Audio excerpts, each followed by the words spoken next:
Hello there, friends. Welcome back to another episode of Generation Tech. My name is Alan. In the second season of Andor, we're introduced to the world of Migrant. It's a typical agricultural world in Star Wars. In our own world, there are regions of countries that specialize in agriculture. In Star Wars, there are entire planets dedicated to making food. Because for every mineral in the galaxy, there's a Mustafar, Mandalore, and Coruscant that does not and cannot produce enough food to feed its citizens. A lot of planets don't have fertile soil. Some planets don't have the right environmental conditions to support large-scale agriculture or large-scale enough to produce enough food for the people on that planet. And so you import and you export. This is why the galactic economy is so important and brings value to every person in the galaxy. You can have specialization at the planetary level.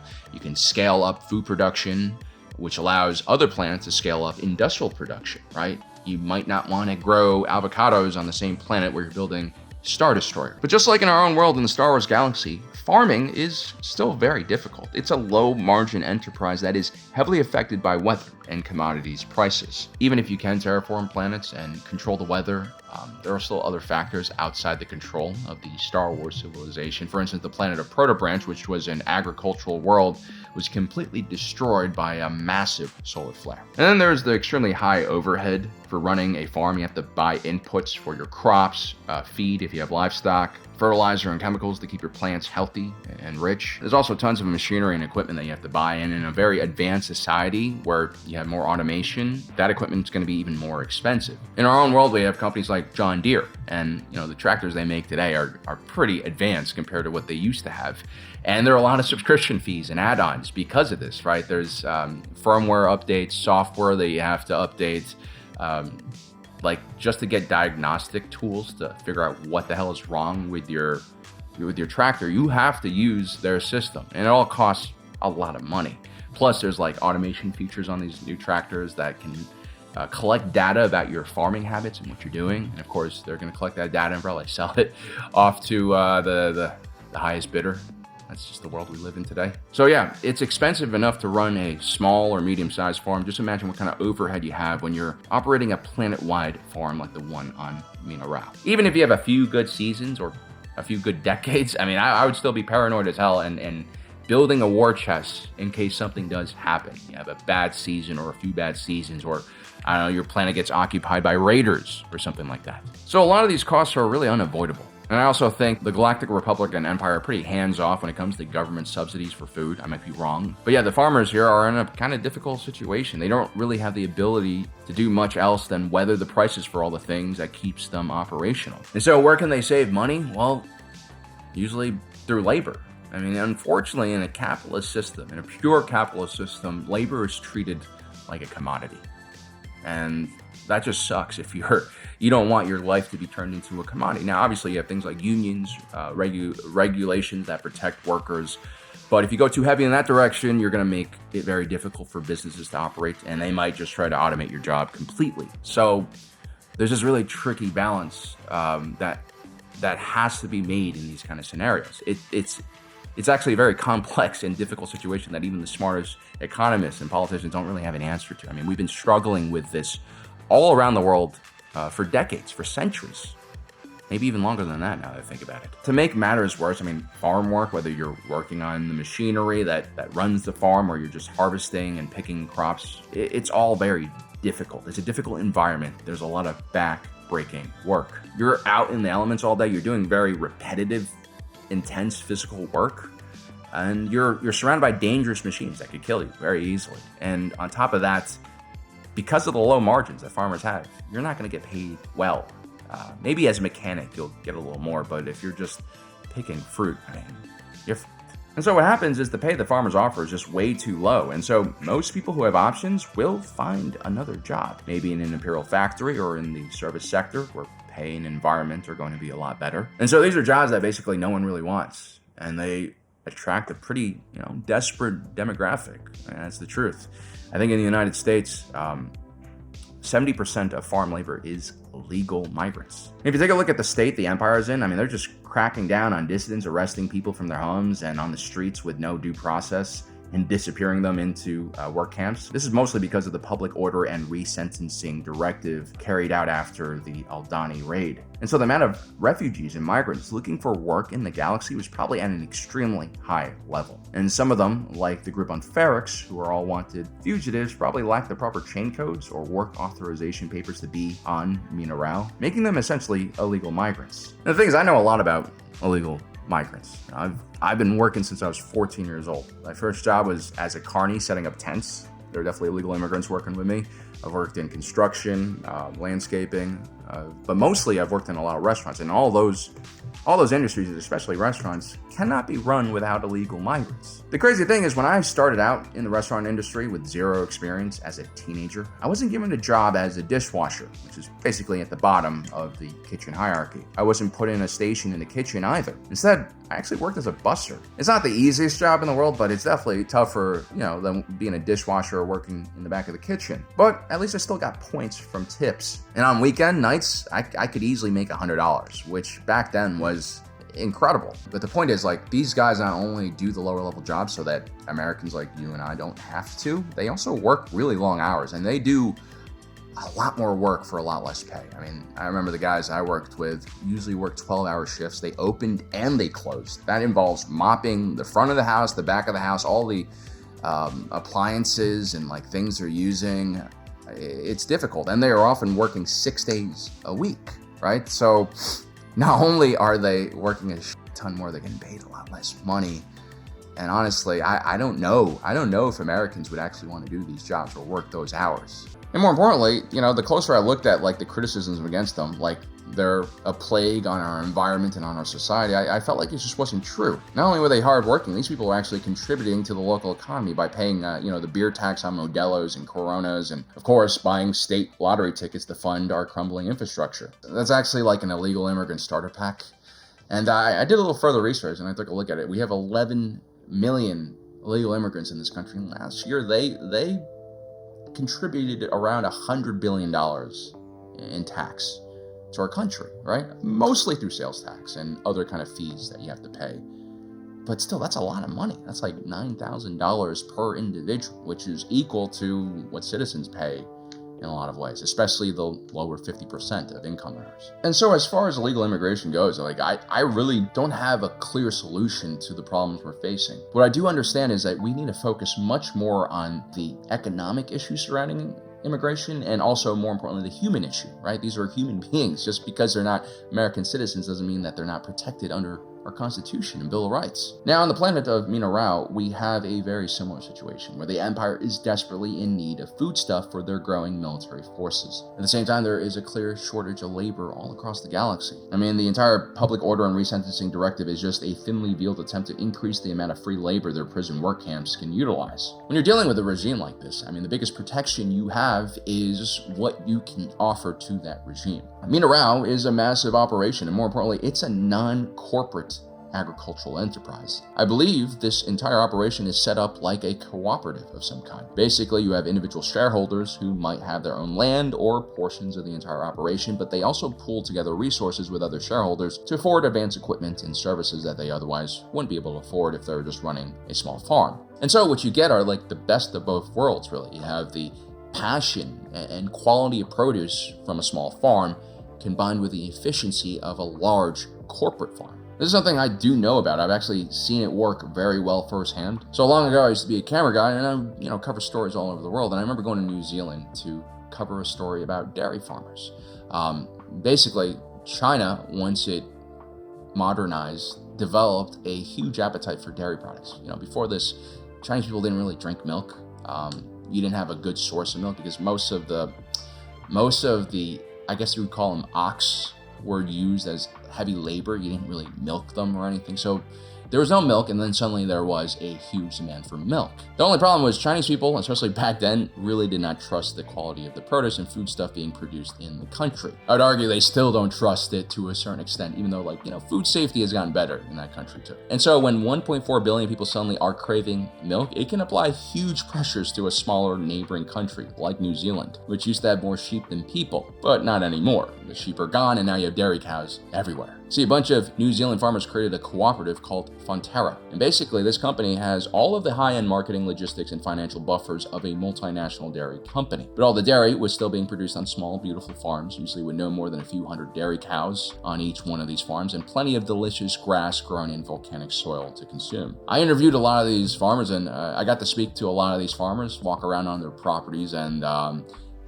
healthy, happy farmers, healthy, happy cows, and drank a lot of raw milk, which was delicious. And so these farmers on Mineral, whether they realize it or not, have leverage over the empire because they have a superior product. And I imagine this product is shipped right to the core regions where the richest people are willing to be able to pay much higher prices for these products. And if you f with those rich people and increase the price of their goods, well, that's a good way to lose your political power. And so the empire understands this aspect, how important these agricultural worlds are. And so when they send a team to the planet to do an audit, aka search for criminals to send to the labor camps, they're careful not to round up too many people that it actually disturbs the operation. I know you're illegal. We've been counting visas. It's a tough spot for everyone. The councils need the help or there's no harvest. The help is undocumented. The rules are clear. But the situation requires nuance. Yes, this Imperial goon tries to rape Bix immediately after this, and we can talk about a lack of checks and balances and abuse of power, a lack of discipline and moral quality in the Imperial military. But what I want to focus on instead is this guy, Kellen. Officially speaking, he's the owner of the Mineral General Store. He's the guy who's dealing with off-worlders, buying bulk supplies for all the shareholders, replacing tools and equipment that gets broken. He's like the guy in the prison who gets you the stuff that you need, and because of this, he knows everyone. And because he seems to be a decent person, he actually cares about a lot of these people. And that's regardless of their legal status. In many ways, Kellen is like a shepherd, a guardian of sorts. Although I'm pretty sure he would never call himself that. He seems like this selfless kind. I mean, maybe this is just good business practice, keep your customers healthy and away from getting locked up. He's definitely much nicer than Unkar Plot, who is kind of in a similar situation where he is. But actually, I think there's a lot more going on here than just pure business strategy. Kellen is going out of his way to make sure that the illegal migrants from Ferrix are informed about what is going on with the Empire. And he goes as far as to shelter them from Imperial patrols by giving them a phony work order on the other side of the planet. By doing this, he's putting himself in danger. He's putting his business in danger. And does he have a family? Potentially, he's putting his family in danger as well. Yes, these individuals from Ferrix are illegal.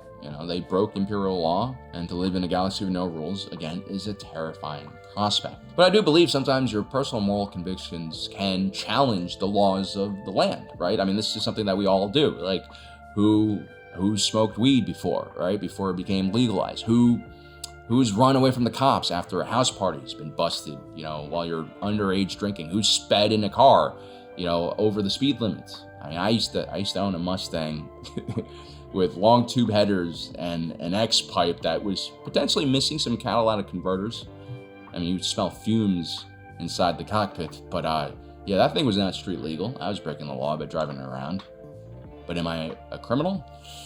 But yeah, my personal moral code and ethics have always guided me in most of my interactions. And this is because I've traveled all around the world. Like, not every country has a legal system like we have in the United States, or legal systems like what we have in the UK. Like, there are some great pockets in the world where you can travel around freely, and then there's places like China, or even Japan, actually, or Singapore. They're kind of harsh and crazy, in my opinion. But also, I have to admit, like, a lot of my personal moral beliefs are reflected in the law. So I don't have trouble following a lot of things, like don't murder people, like don't eat a human being, or don't go to Minnesota and release a greased pig inside of a Walmart. These are small things I believe, these are rules that I believe you need to follow to make sure your small little corner of the galaxy is safe and calm, right? I do consider myself a law-abiding citizen, but I do not go to extremes, especially when I see victimless crimes being committed. Now, if the Empire was searching for real criminals, individuals who are dangerous to the average citizen, then go ahead. I mean, Wilma Pak, he threw a detonator into a crowd of people. He got a lot of people killed. If the Empire were to go after him, I think that's a pretty difficult situation, right? Because they are going to try him as a political criminal, which means they could levy very, very harsh penalties on him. But at the same time, they're also gathering people up for cheap labor for their work camps, which definitely is wrong. So adhering to the legal system in that case is questionable. It might not be the right thing to do. More importantly, the judicial system and due process have been completely dismantled and eroded in the Empire. There are tons of people being caught in a dragnet and then are just given extraordinarily high sentences for what are really just misdemeanors. And I think these Imperials often forget that just because you aren't a legal Imperial citizen with work papers doesn't mean you don't have basic rights and can just be locked away like this. A lot of ways what the Empire is doing is unconstitutional, right? Like the Imperial Charter, which is based on the galactic constitution of the Republic, states that all sentient beings have rights, have the same rights. And also, individuals are protected from forced servitude and hardships and slavery. It wasn't really until 0 BBY that Emperor Palpatine would, use his emergency powers and sign an executive order to eliminate those aspects of the Constitution. And the same thing applies to our own Constitution. The Bill of Rights applies to all people in America, no matter what your immigration status is. If you're a tourist, you don't get a different legal system. Like, it's crazy. Why would anyone want to come to a country like that? And as far as what the solution to the illegal immigration problem is in the United States, because laws are being broken, they're also getting exploited as labor, well, maybe there isn't a clear answer. And this is something as grown-ups, as adults, as voters in America, we have to be comfortable with. There are a lot of issues in this country, from our deficit to Social Security to our Medicare system, that are really hard to fix. And I feel like nowadays we have these politicians who are just looking to do something, to create action, and politicize their actions so that they can get more favor and support from their political base, while they're actually not really doing anything meaningful, right? I'm really alarmed by how the current administration is handling the immigration issue. I'm not necessarily against deportation, right? What I'm against is kind of the cruel way they're doing this and the way they're gloating over these deportations like they're political victories. I mean, President Obama deported more people than Trump and George W. Bush did. And he did it relatively quietly. He didn't gloat about it. And when asked about it from Democrats, like, well, what are you doing? Why are you doing this? He just simply replied, like, this is the law. I'm the president. I have to follow the law. And until we find a better solution for this immigration problem, this is what I have to do. No, don't worry about it, guys. Okay, let me finish. Let me. How about, these guys don't need to go. I respect the passion of these young people because they feel deeply about the concerns for their families. Now, what you need to know when I'm speaking as President of the United States, and I come to this community, is that if, in fact, I could solve all these problems without passing laws in Congress, then I would do so. But we're also a nation of laws. That's part of our tradition. And so the easy way out is to try to yell and pretend like I can do something by violating our laws. And what I'm proposing is the harder path, which is to use our democratic processes to achieve the same goal that you want to achieve. But it won't be as easy as just shouting. It requires us lobbying and getting it done. There was a time when that's how politics was played out. I want to see decency return because, like I said, I benefited a lot from illegal immigrants when I was growing up. I got a much better job, a much better paying job with a lot less work because of them. They did stuff that I didn't want to do. And honestly, a lot of you guys out there, a lot of you American citizens, you're also benefiting from this. And to make matters worse, a lot of these individuals, they don't even have access to a lot of the services that Americans have. One of the restaurants I worked in growing up, it was an Italian restaurant called Pizzetta, and it was run by a guy named Dave Giordano.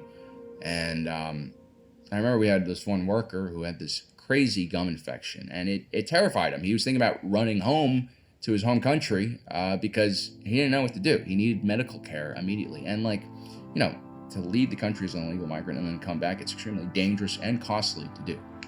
And so what happened was Dave actually found this guy and he brought him to a private doctor.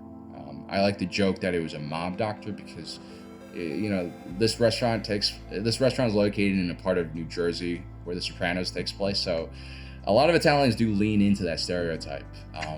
But yeah, like Dave was an outstanding guy. Right? In this case, he had compassion, he had heart, he saw a human being, and he took care of him. And also, I would argue that because he's employing illegal immigrants, he has that responsibility. Is he breaking the law? Yes. that's a problem, but again, it's a complex issue, right? I never asked Dave what his personal views on immigration were. I should have, right? That would have been a very interesting conversation. He probably would have explained me the business side of things, like how it's just unaffordable because every other restaurant is doing the same thing. But also, like, I think the compassion, the more nuanced approach that he took, it comes from like the time period he came from.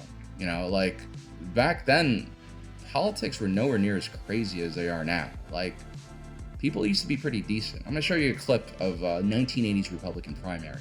To see something done about the illegal alien problem that would be so sensitive and so understanding about labor needs and human needs that problem wouldn't come up. But today, if those people are here, I would reluctantly say I think they would get whatever it is that they're, what the society is giving to their neighbors. We're creating a whole society of really honorable, decent, family-loving people that are in violation of the law, and secondly, we're exacerbating relations with Mexico.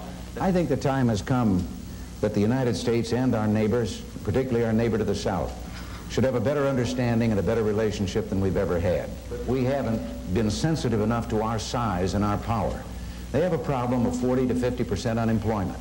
Rather than making them or talking about putting up a fence, why don't we work out some recognition of our mutual problems, make it possible for them to come here legally with a work permit, and then while they're working and earning here, they pay taxes here. And when they want to go back, they can go back, and they can cross and open the border both ways by understanding their problems. This is the only safety valve right now they have with that unemployment that probably keeps the lid from blowing off down there. I'm not saying that these two Republicans had a solution to the immigration problem. Like, it's clearly still around today, but what I do appreciate is that, one, they're trying to humanize the immigrants above all else, right? That's clearly very important to these two individuals and who they are as human beings. I also really like that they're at least trying to rationally explain what the issue is to their voters and why it needs to be solved. They're trying to talk policy. They're trying to actually make the voters more resilient so that they understand what's going on, so that they can make the right decision for themselves. What they're not doing is inciting violence, is painting a fearful picture of the other, of the immigrant that is coming here to steal our jobs or rape our women, all this crazy shit here, eat dogs and cats. Illegal immigrants are actually less likely to commit violent crime than American citizens because they're terrified of being deported, not surprising. And also, they're usually too busy working to commit crime. I think what you do really have to worry about are politicians who try to make their constituents fearful.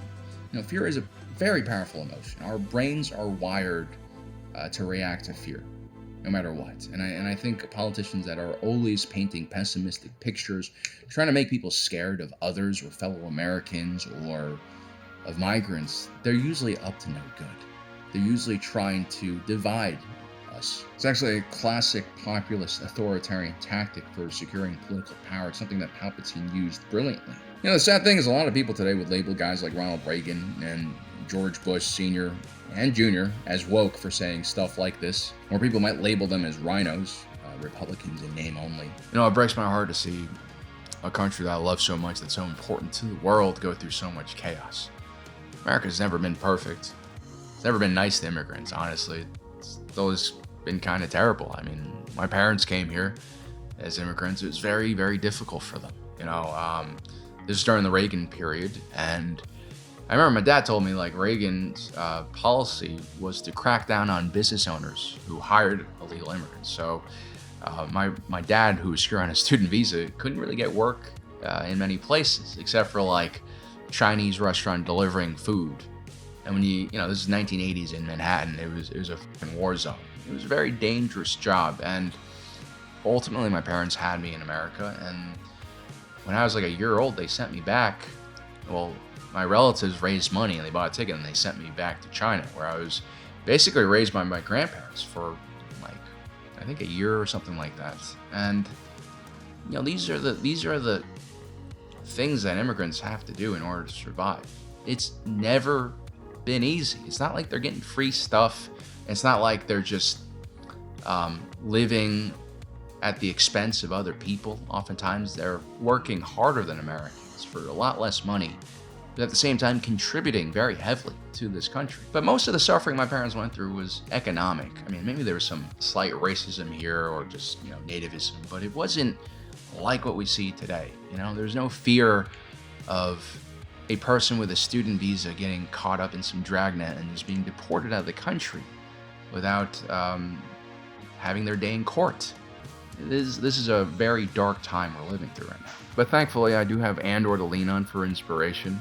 It's a show that's created by very talented people. And so the characters they make are very compelling. Like Kellen, the simple, humble owner of a small supply store, a shepherd for the illegal migrants that work in his fields. These are the individuals we need to look up to. Heroes of the most ordinary kind. He doesn't have a lightsaber or a blaster. He just wields compassion and care for his fellow human beings. There's a scene where Kellen has a conversation with Brasso, and he's urging him, like, hey, we need to tell people in the galaxy that this is happening on Minorau. And Brasso sadly answers, this is happening everywhere. No help is coming. To which Kellen answers, why can't they just leave us alone? And, it's sad hearing him say that because you can tell right away this is a simple guy. He's not political. He has no ambitions to overthrow the imperial government. He just cares about his community. He wants to protect people in his community. It's always people like this that get caught up in the grand political schemes of psychopaths, right? Like, that's what always happens. As someone who really loves politics, who's glued to the news feeds, trying to figure out what's happening in the world, I have to admit, politics is not everything. It might not even be that important. And if politics are affecting your daily lives, well, something horrible has happened, probably. Ultimately, what's far more important than politics is, your community, right? Your family, the people that you're friends with. That's what's important, no matter what part of the political divide they're in. Like, I know a lot of people have broken off relationships with family members and friends because of politics. And I gotta say, guys, don't rob yourself of the opportunity to reconnect with these people. Don't rob yourself of the opportunity to talk to people on the other side of the political spectrum. And I think that's an important part of the zeitgeist that's missing in today's day and age. Maybe it's the social media. Maybe we're just not able to talk directly and meet people as much as we used to. But it's kind of made us all into animals. It's made us more cruel and careless. It's made us more cynical of the world around us, and that can't be good. You can't have a pessimistic society because it won't create anything beautiful, You got to believe that there's something bright and beautiful on the other side, something that you can work for. You got to support politicians that are going to build and not tear things down, right? That used to be common sense. That used to be the foundation, right? The baseline was that politicians had to have good morals in order to run for office. We used to be a proper country. I got to ask you a question. I do not I can't trust Obama. I have read about him, and he's an Arab. He is not, no? No, ma'am. He's a decent family man, citizen that I just happen to have disagreements with on fundamental issues, and that's what this campaign is all about. He's not. Thank you.